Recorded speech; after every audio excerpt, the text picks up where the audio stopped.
Did the Catholic Church found Islam? Well, the short answer is no. But someone started a myth not too long ago that he was a Jesuit, or he had been in the past, and he had the insider scoop on all of this and claimed that the Catholic Church was the one who founded Islam. So says this man, Alberto Rivera. He claimed to have been an ex-Jesuit with supposed insider knowledge from within the Vatican archives. We're going to look at the truth about this fraudster. We're going to look at the considerable evidence that Islam was the enemy of the Catholic Church from day one, and that Catholic leaders, in fact, fought against it. We're going to look at who most likely started what became Islam. So Alberto Rivera is the principal character in the Alberto series of picture books published by Chick Publications in California. They claim to be based upon the life story of a man who said he was an ex-Jesuit priest, converted to Christ, and on other information about Roman Catholicism and the Jesuits which he supplied.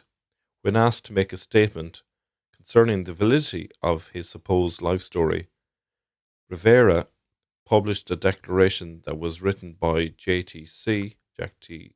Chick, was a true and actual account, but this was a lie. And although this lie was exposed to some extent by others before him, Roy Livesey carried out the most extensive and thorough research of all into the life and claims of Alberto Rivera. His research reveals that Rivera was never a Jesuit priest, but a fraud and a deceiver. There's a source there that you can follow up if you want to read the whole story for yourself. Sadly, although Rivera died in 1997, his false message continues to be promoted across the world via the Chick comic books, as well as via the many who believed him and continue to do so.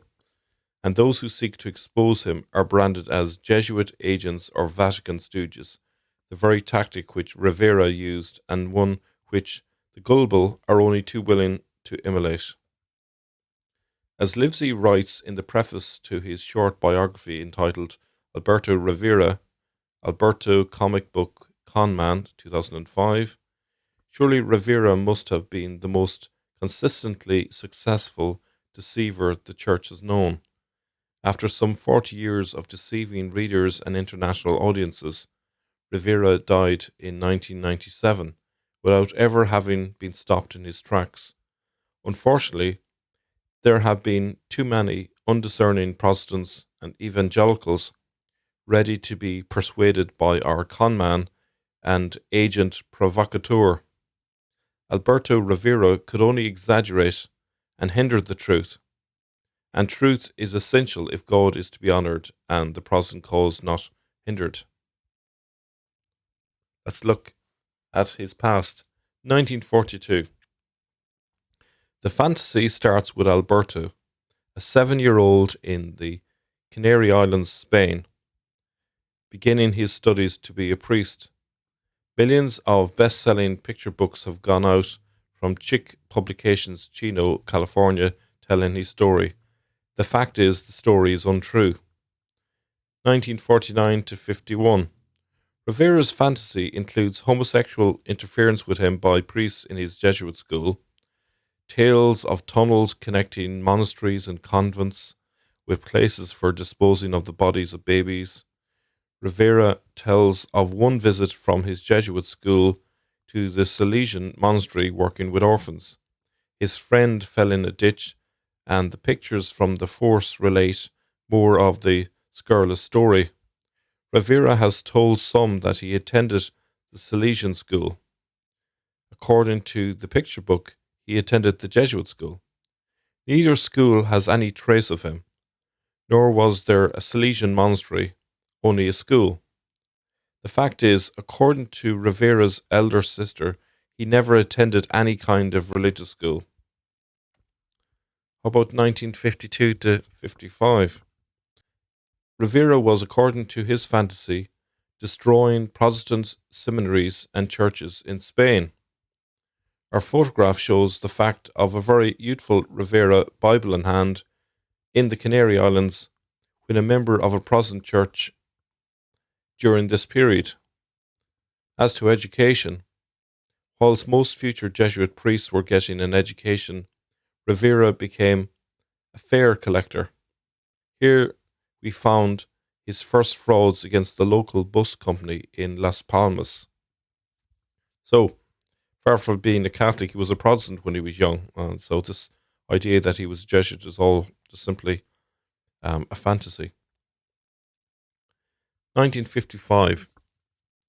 Rivera went for further education to a seminary in Costa Rica. The fact is that he was sent by the Canary Island Protestant Church. The photograph shows him about to leave by ship with another young church member, Plutarco Bonilla. Rivera's fantasy is that he was serving the Jesuits and he helped destroy the seminary. 1955 to 57. One fantasy at the seminary is that two beautiful girls were assigned to him, as depicted in the comic book Alberto.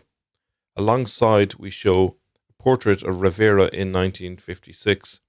Another fantasy is that Rivera occasioned a hunger strike to serve Rome and bring the seminary into disrepute. The fact is, according to Plutarco Bonilla, Rivera was involved with none of this. In 1957, Rivera was expelled for lying and for breaking seminary rules. 1957. Another fantasy is that Rivera was ordained as a Catholic priest in Costa Rica. The fact is, after Rivera was expelled from the Protestant seminary, he sought the sympathy of the Methodist Church and began to work with them.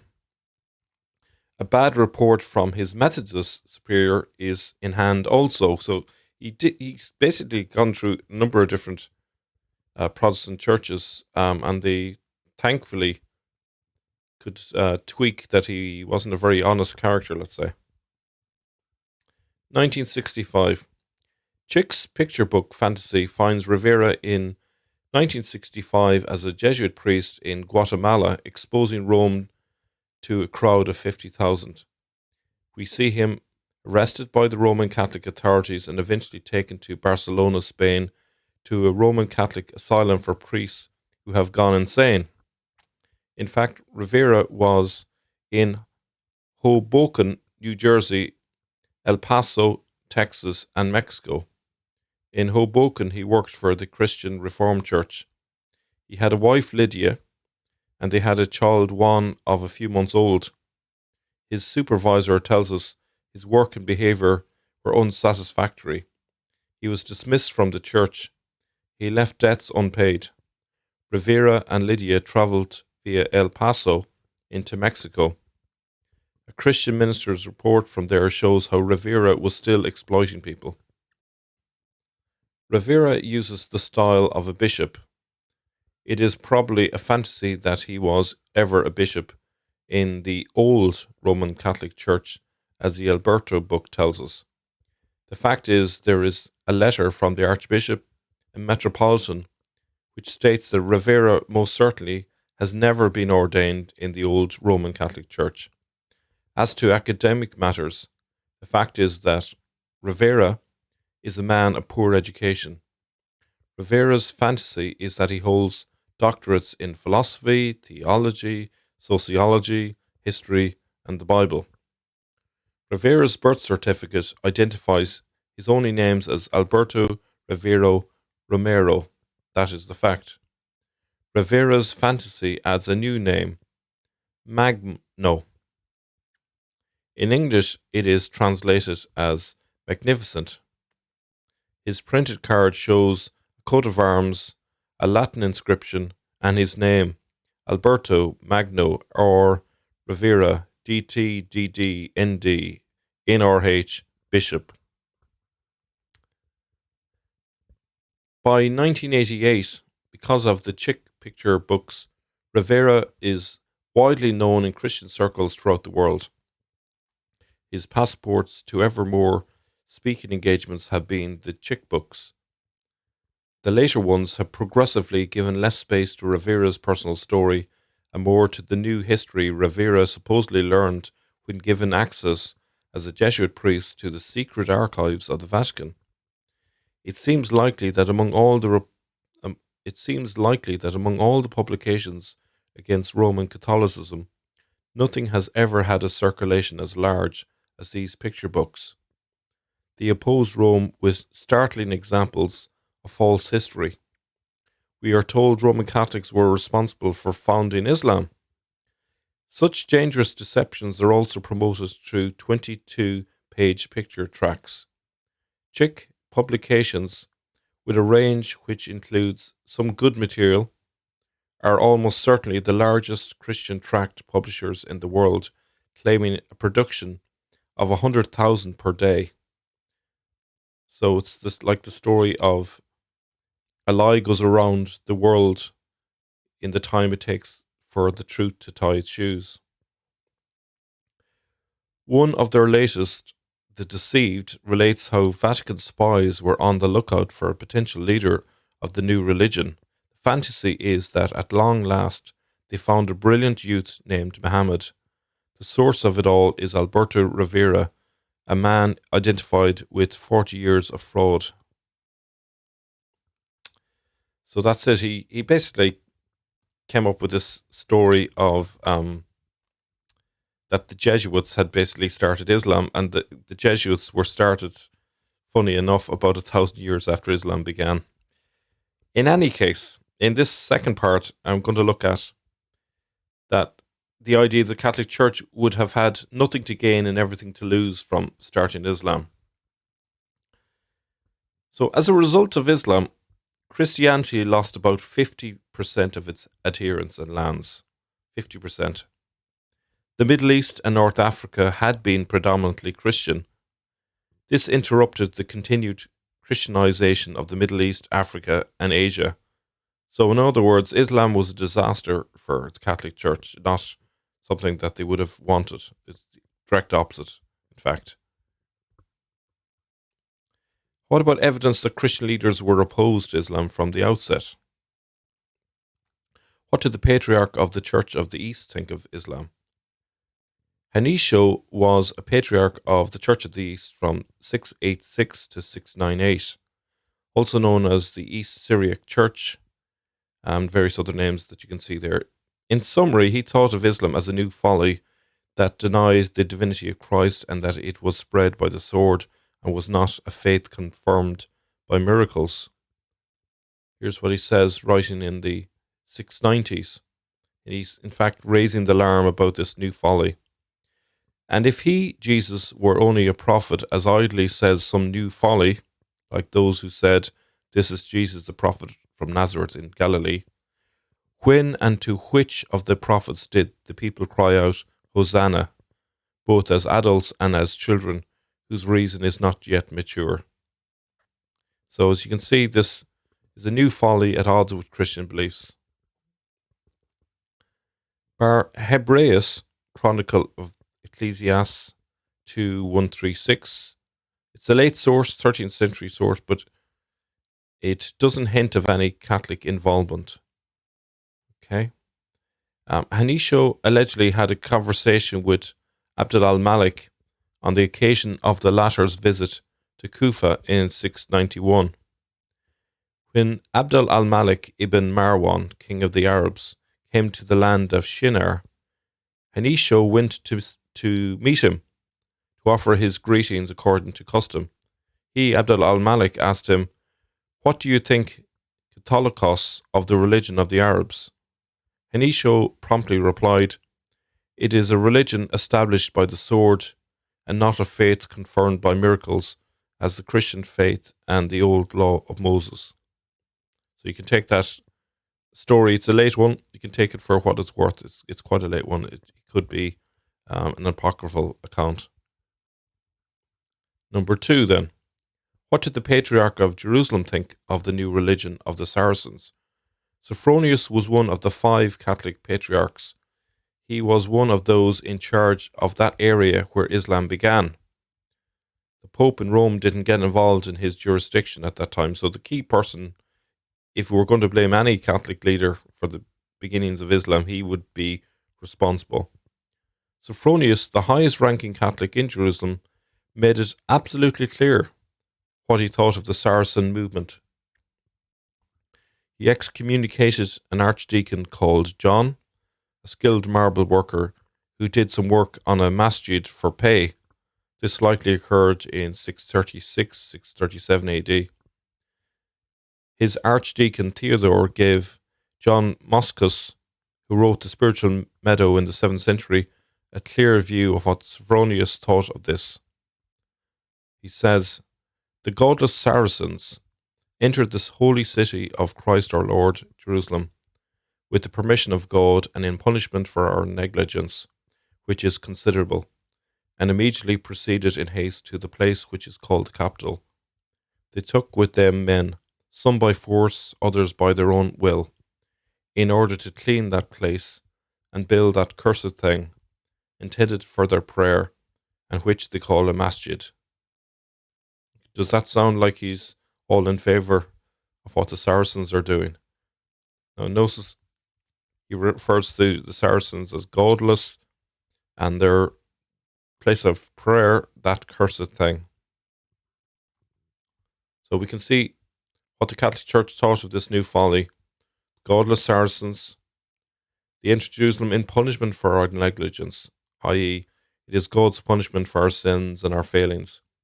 They took with them men, some by force, is consistent with what the Patriarch of the East said, a religion established by the sword. Build that cursed thing. It is considered very contrary to the Catholic faith and Church. They call a masjid. He is saying repeatedly, they, not we, i.e., it wasn't instigated by those within the Church. Lastly, Patriarch Sophronius excommunicated those who offered any assistance to the godless Saracens. So we can see he is diametrically opposed to this group.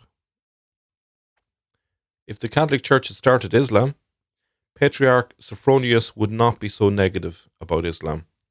He was one of the chief Catholic leaders there, so if the Catholic Church had started Islam, he would have been helping this, but on the contrary, he excommunicated anyone involved in helping it in any way. Let's now look at the consistent witness of Catholic saints and leaders against Islam from its earliest emergence. So this is from St. Peter Maviminus from the 8th century, a martyr from Gaza, a response reported in the Martyrologium Romanum.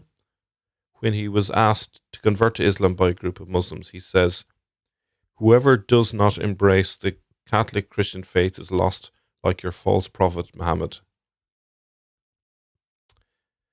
Now, we skipped this one simply because there's a question mark over St. John of Damascus.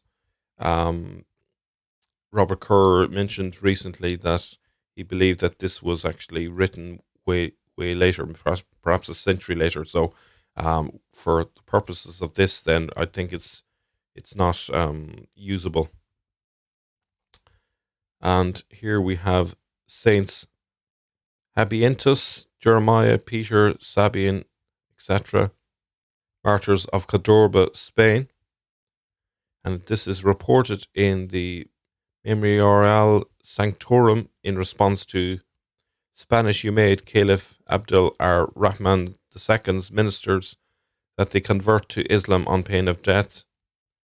So these saints basically said, "We profess Christ to be truly God and your prophet to be a precursor of the Antichrist and other profane doctrine."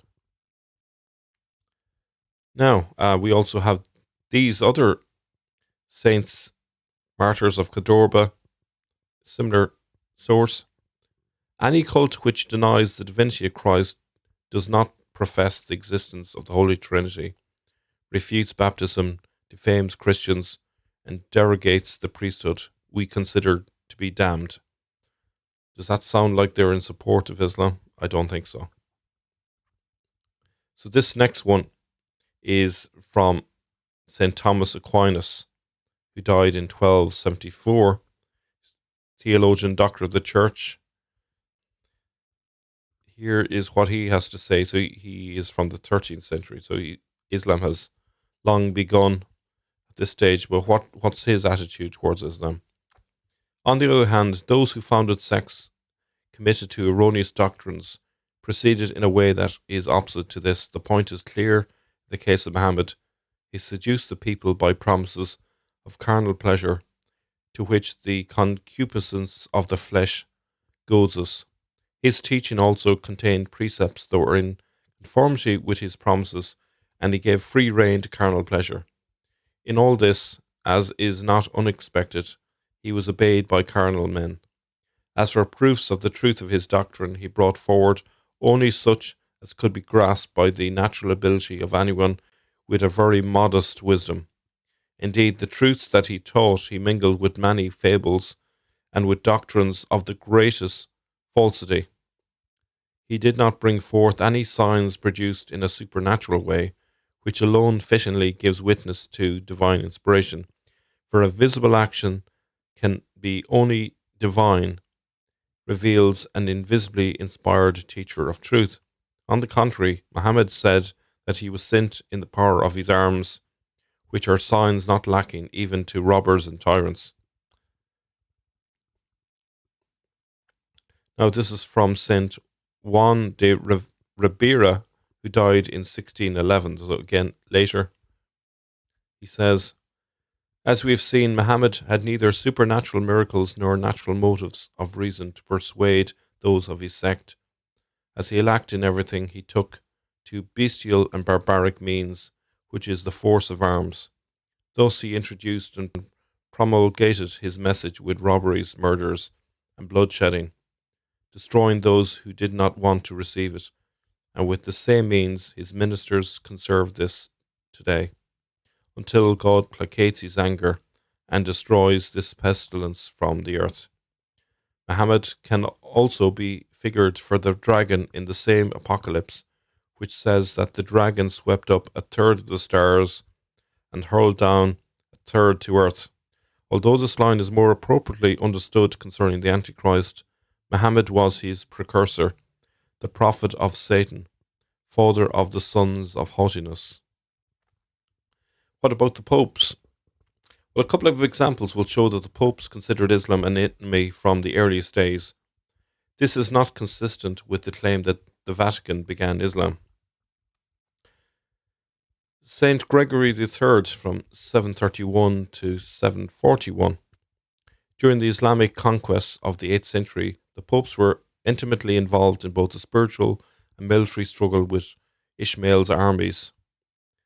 St. Gregory prayed and called for Christians to take up spiritual arms against the Muslims, and is credited with slowing the Muslim advance by his prayers and by those who answered his call to prayer. St. Gregory III continued the mission of his predecessor, but also took up the military struggle against Islam when he petitioned and convinced the great Frankish general Charles Martel to fight the Muslims at Tours, France in 732. In the battle that saved Western civilization from Islamization and drove the Muslims back over the Pyrenees into Spain and kept them there for centuries.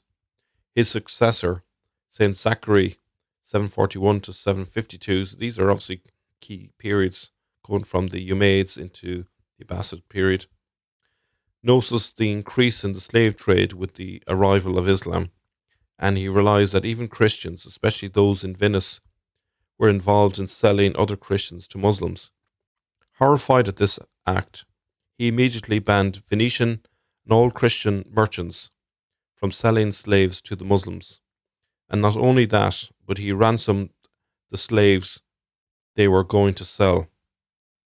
His successor, Stephen II, recognized the continual threat posed by Islamic armies and petitioned the Franks for further action against Islam. Not only that, but he also worked with the Byzantines to coordinate a Franco-Byzantine alliance against Islam. This would be one of the many precursory events to the Crusades, So we see there three popes at key moments there. St. Gregory the Third, 731 to 741. St. Zachary, 741 to 752. And then Stephen the Second, 752 to 757. They are all working tirelessly trying to combat and defeat Islam. This is not consistent with Islam being led by the Catholic Church. Another example is Saint Leo IV, 847 to 855. Tensions remained between the Muslim and Catholic world for the next half century until it exploded in 846. The Pope at that time, Sergius II, was severely criticized not because he was against Islam, but because he did not take any precautionary measures to prepare militarily for the Muslim attacks in 846. After the death of Sergius, Pope Saint Leo IV not only performed spiritual war against the Muslims, but he aggressively prepared militarily. And when the Muslims invaded again, he himself went into battle against the Muslims at the Battle of Ostia and helped lead the Catholics to victory. Now, the place called Ostia, I believe, is Ostia Antica, which is near Rome, it's on the coast. So, in conclusion, the idea that the Catholic Church started Islam is preposterous, nonsense, and a deliberate lie. Yes, Islam does have practices borrowed from Christianity and Judaism for that matter, but we would expect if Christians were forced to become Muslims, they would bring those practices into the new religion, for example, the prayer rope, chanting, bowing, etc. So that's it. I hope that wraps that one up. Talk to you all very soon. Bye bye.